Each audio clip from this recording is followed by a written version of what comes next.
Kwa jina naitwa Catherine Ngobora na leo nimebeba moyo mzito lakini pia wa shukrani kuzungumza juu ya maisha ya mtu ambaye aligusa mioyo ya wengi, hayati Dr. John Pombe Joseph Magufuli. Kiongozi aliyefanya kazi kwa bidii, kwa moyo wa kizalendo na kwa upendo wa dhati kwa nchi yake. Safari yake ya maisha ilikuwa ya kipekee, kutoka kijijini Chato hadi Ikulu ya Tanzania.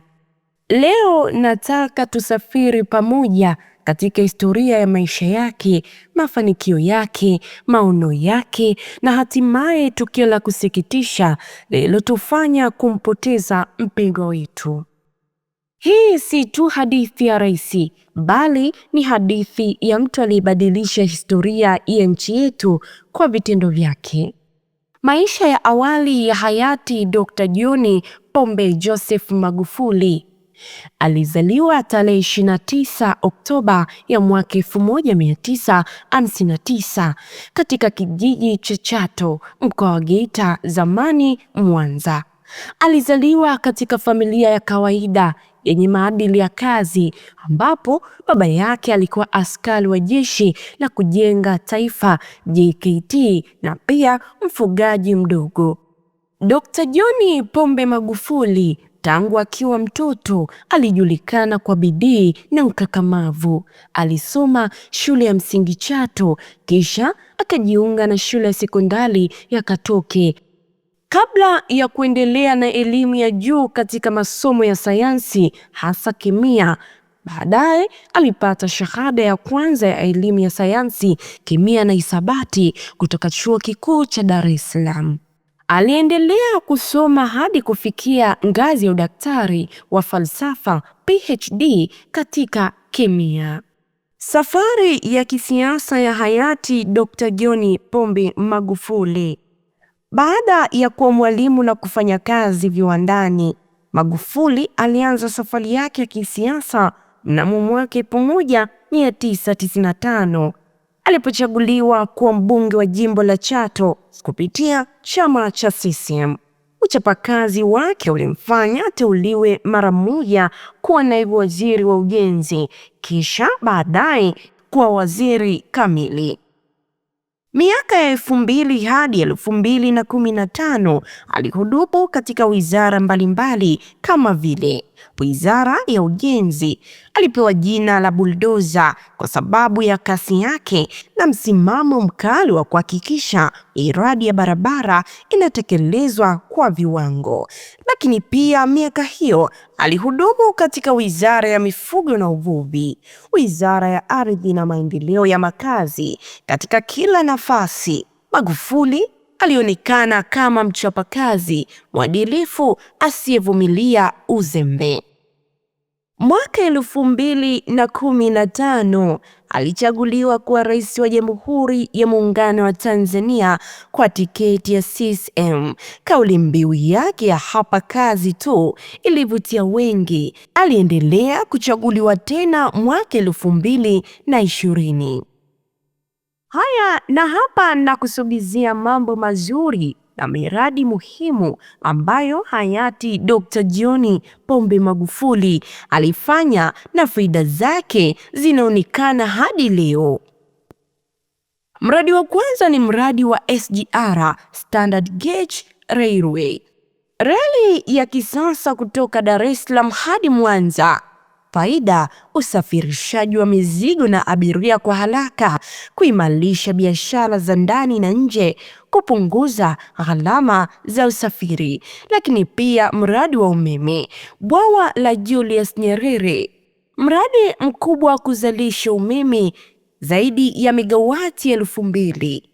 Faida: kupunguza tatizo la umeme nchini, kuvutia wawekezaji na kuinua viwanda.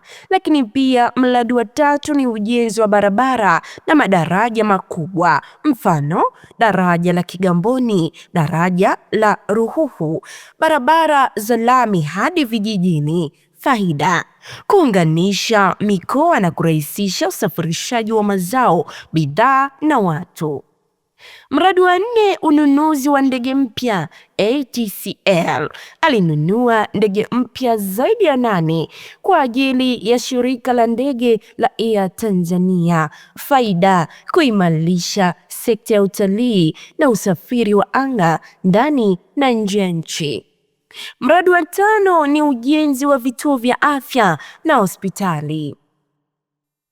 Zaidi ya hospitali za wilaya na vituo vya afya 400 vilijengwa kuimarisha huduma za afya hadi vijijini, kupunguza vifo vya mama na mtoto. Lakini pia mradi wa 6, elimu bila malipo kwa shule za msingi na sekondari. Hapa wengi walifurahi, hasa wale wazazi waliokuwa na kipato cha chini. Serikali iligharamia ada na mahitaji muhimu ya wanafunzi. Faida: kuongeza idadi ya watoto wanaosoma, haswa wa familia masikini. Kama wanavyosema wahenga, kwenye faida hapakosi hasara. Penye kupendwa hapakosi chuki. Wakati wa uongozi wake alishawahi kufanya mambo mazuri, lakini yaliyomfanya achukiwe wakati yana faida kubwa. Wakati wa uongozi wake, Dr. John Pombe Magufuli alifanya maamuzi magumu yaliyowagusa watu moja kwa moja na kusababisha lawama, lakini ukweli ni kwamba mengi yalilenga kujenga misingi imara ya taifa. Haya ni baadhi ya mambo aliyofanya na watu wakayachukia bila kutambua thamani yake mara moja. Jambo la kwanza ni kudhibiti matumizi ya serikali. Alikata safari za nje zisizo za lazima kwa viongozi. Alipiga marufuku semina holela na vikao vya hanasa. Hili linileta malalamiko kutoka kwa maafisa wa umma, lakini taifa liliokoa mabilioni ya fedha. Jambo la pili, kupambana na rushwa na uzururaji wa kazi. Alikuwa mkali kwa watumishi wa umma waliovaranga. Wengine walimuona mkali na mwenye vitisho, lakini hatua hizi zilijenga nidhamu mpya serikalini. Jambo la tatu, mabadiliko ya elimu bila michango. Alifuta ada za shule za msingi na sekondari, ingawa changamoto zilijitokeza. Hatua hii iliongeza idadi ya wanafunzi waliopata elimu. Jambo la 4, uamuzi mkali kwenye madini na mikataba ya kimataifa. Alisimamisha usafirishaji wa makinikia na kutaka mikataba ipitishwe upya. Watu walihofia uwekezaji kupungua, lakini baadaye Tanzania ilinufaika na mapato makubwa zaidi kutoka kwenye rasilimali. Jambo la 5, kukataa kukopa kupita kiasi. Alijenga miradi mikubwa kama SGR, bwawa la Nyerere, barabara bila kutegemea misaada mingi ya nje. Wengine waliona kama anachelewesha maendeleo, lakini nchi iliepuka madeni yasiyo na tija. Jambo la 6, msimamo wake wakati wa janga la corona COVID-19. Alichukua mwelekeo tofauti na dunia nzima kwa kuhimiza tahadhari za asili, tiba za jadi na sala. Ingawa alipata lawama kubwa, baadhi ya watu baadaye walikiri baadhi ya mbinu zake zilisaidia kupunguza hofu na kufunga uchumi kabisa. Watu wengi walimkosoa Magufuli kwa maamuzi yake magumu, lakini historia inaendelea kuonyesha kuwa mambo mengi aliyoyafanya yalilenga maslahi ya muda mrefu ya taifa. Ujasiri wake, uzalendo na dhamira ya kweli kwa Tanzania vilibaki kuwa alama kuu ya utawala wake. Mbali na mambo hayo, hapa na kusogezea matukio muhimu ya kihisia aliyoyafanya hayati Dr. John Pombe Magufuli, ambayo hadi leo yanamfanya akumbukwe kwa upendo. Hayati Dr. Magufuli alikuwa kiongozi aliyejaa mapenzi ya kweli kwa watu wake. Mbali na maamuzi makubwa ya kitaifa, alifanya pia matukio ya moja kwa moja yenye kugusa mioyo ya watu. Hapa nchini ni baadhi ya matukio haya ya kihisia yaliyomgusa kila Mtanzania na kumfanya abakie mioyoni mwao. Jambo la kwanza, kama utakuwa unalikumbuka, ni kumchangia mama muuza mahindi aliyekuwa anachangia ujenzi wa shule. Magufuli aliguswa na taarifa ya mama mmoja aliyekuwa anauza mahindi ya kuchoma ili kusaidia ujenzi wa shule. Alimfuatilia, akampongeza hadharani na kumsaidia akisema, na nukuu, "Watu kama hawa ndio mashujaa wa taifa." Mwisho wa kunukuu. Tukio hili lilionyesha jinsi alivyojali kila Mtanzania, hata wa kipato cha chini. Tukio la pili ni kulia wakati wa kutoa pole kwa wafiwa wakati wa ajali ya MV Nyerere iliyotokea Ziwa Victoria 2018. Magufuli alitoa hotuba ya majonzi iliyomtoa machozi hadharani. Alihuzunika kama mzazi na si kama rais tu.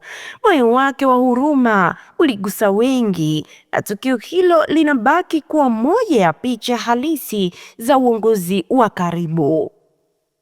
Tukio la tatu ni kuwapokea watoto wenye ulemavu na kuwasaidia moja kwa moja. Aliwahi kupokea watoto wenye ulemavu aliokutana nao kwenye shughuli za kitaifa au majukumu yake, na mara moja kuwaagiza viongozi kuhakikisha wanawapatia huduma bora. Hakutaka watu wasahaulike kwa sababu ya hali zao.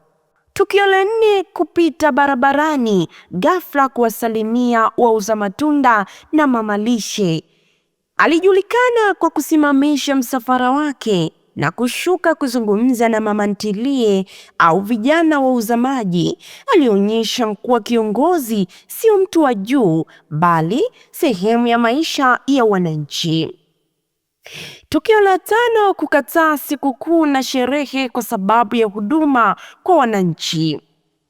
Mwaka wa kwanza akiwa rais, alifuta sherehe za uhuru Disemba 9 na fedha zilitengwa zikatumika kujenga barabara ya hospitali ya Ocean Road. Kauli yake maarufu ilikuwa, uhuru wa kweli ni barabara bora ya wagonjwa. Tukio la sita, hotuba ya kuaga darasa la 7. Katika hafla ya kuaga wanafunzi wa darasa la 7, Magufuli alitoa ujumbe wa matumaini na kuwahakikishia kuwa elimu bure. Wazazi na walimu walilia kwa furaha. Hii ilionyesha kuwa alikuwa baba wa kitaifa aliyejali vizazi vijavyo. Hitimisho kati ya matukio hayo, matendo haya ya moja kwa moja yanayogusa moyo wa mtu wa kawaida ndiyo yamemfanya Magufuli abakie kwenye kumbukumbu, si kama rais tu, bali kama mpendwa wa watu. Wengi humuita rais wa watu, rais wa wanyonge. Na sehemu ya 5 na kuletea kifo cha hayati Dr. John Pombe Magufuli, vilio vya taifa na urithi wake wa kihistoria. Hayati Dr. John Pombe Magufuli alifariki dunia tarehe 17 Machi 2021 akiwa katika kipindi cha pili cha uongozi wake kama rais wa Jamhuri ya Muungano wa Tanzania. Kwa mujibu wa taarifa rasmi iliyotolewa na serikali, Magufuli alifariki kutokana na tatizo la moyo ambalo alikuwa amelipata kwa muda mrefu. Kifo cha Magufuli kilizua majonzi makubwa ndani na nje ya Tanzania.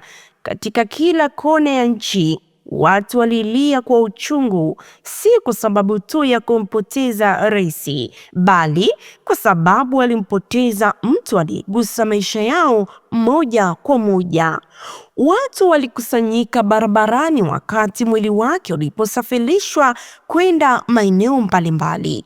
mamilioni walivalia nguo za maombolezo, wengine walitembea kwa miguu ili kutoa heshima zao. Wengine walilia hadharani wakisema, tumeondokewa na baba wa wanyonge. Magufuli alizikwa kijijini kwao Chato, Geita tarehe 26 Machi 2021. Shughuli hizo zilihudhuriwa na viongozi mbalimbali wa Afrika, ishara ya heshima kubwa kimataifa. Urithi wake wa kihistoria. Hadi leo Magufuli anakumbukwa kwa mengi aliyoyasimamia na kuyaishi. Urithi wake ni pamoja na uzalendo usiotetereka. Alihimiza kutumia rasilimali za ndani kwa maendeleo ya taifa, lakini pia mapambano dhidi ya rushwa na uzembe. Aliweka nidhamu ya kazi, uwajibikaji serikalini. Urithi wa tatu, miradi mikubwa ya kimkakati SGR, bwawa la Nyerere, ununuzi wa ndege, barabara, hospitali pamoja na shule. Huduma za kijamii bure, elimu msingi bila ada na upatikanaji wa dawa hospitalini. Kujihami kama taifa. Alihimiza Watanzania wajione wanaweza bila kutegemea sana misaada ya nje.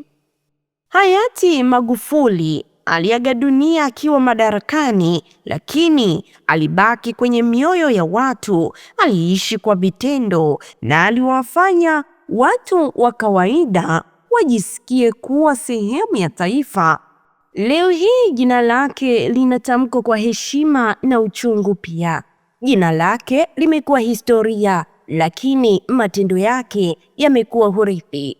Haya ni mambo matano muhimu ambayo viongozi waliopo madarakani wanafaa kujifunza kutoka kwa hayati Dr. John Pombe Magufuli.